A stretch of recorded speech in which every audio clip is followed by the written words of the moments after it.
Une petite promenade? Oui, tout à fait anodine. Qu'est-ce que je cherche quand je me promène? Est-ce que je suis là pour faire des photos? Est-ce que je suis là pour jouer à grimper sur les cailloux? Ce qui peut être très bien d'ailleurs. Est-ce que je cherche quelque chose qui me parle? Qui va faire sens pour moi? Qui va me permettre potentiellement de prendre conscience de comment je fonctionne? Comment je me laisse attirer?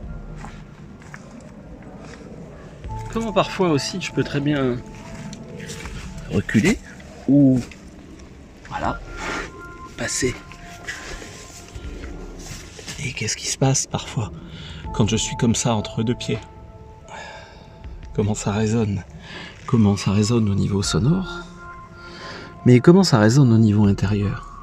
C'est drôlement intéressant de prêter attention à qu'est-ce qui se passe au niveau du son. Et oui. Parce que finalement, le comment ça résonne peut vraiment être appliqué de toutes les manières. Comment ça résonne? Hé! Tu entends comment ça résonne en toi? Et tu entends comment le monde résonne avec toi? Ok. Et d'aller comme ça, de lieu en lieu. Qu'est-ce qui résonne? C'est quoi la suite? C'est quoi la suite pour moi? Voilà. Donc effectivement, j'accompagne des personnes dans cette logique-là, voilà, dans différents types de stages, dans différents endroits du monde, pour trouver qu'est-ce qui va résonner le plus pour toi et comment effectivement, si chaque lieu, à un moment donné, renvoie sur des choses différentes et permet de compléter un petit peu l'histoire. Ton histoire, bien sûr. Comme si peut-être que l'on a à passer de toute façon par un certain chemin. Que ça soit dans cette incarnation ou dans une autre d'ailleurs.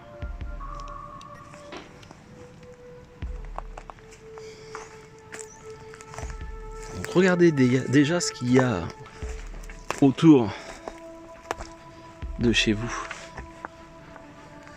Parce que ça serait dommage de partir des fois à l'autre bout du monde pour se rendre compte que ce qui est le plus parlant, ce qui est le plus intéressant, est finalement juste à côté de chez vous. Et oui, j'en connais comme ça qui sont partis en Inde pour se rendre compte que le grand éveillé qu'ils cherchaient habitait à quelques dizaines de kilomètres de chez eux. Et comme quoi. Et je dirais même que pour trouver le plus grand éveillé, ils auraient même pu être encore moins loin. Mais cela est une autre histoire. Qu'est-ce que t'en penses de tout ça? Alors oui, abonne-toi, machin, un pouce, ouais, merci. Partage, merci.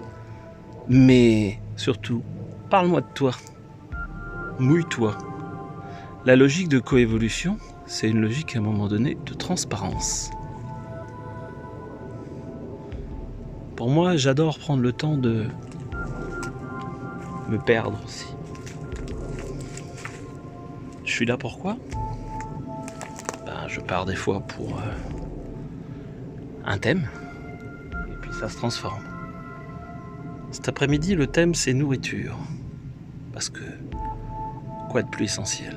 Et puis à un moment donné, j'ai dû rester 1h30 dans un endroit, sans rien faire, juste sur une épaisseur de mousse qui avait recouvert un caillou. Il s'est passé quoi? A priori, rien. Mais quand même, c'est pas possible. Eh ben si. Est-ce que effectivement, je suis dans une logique de rendement, de rentabilité? Ben non. A priori, rien. Peut-être que ce rien va juste me permettre de prendre conscience de choses complètement fondamentales parce que j'ai laissé cet espace de rien. Est-ce que je le remplis? Est-ce qu'il faut toujours remplir d'ailleurs?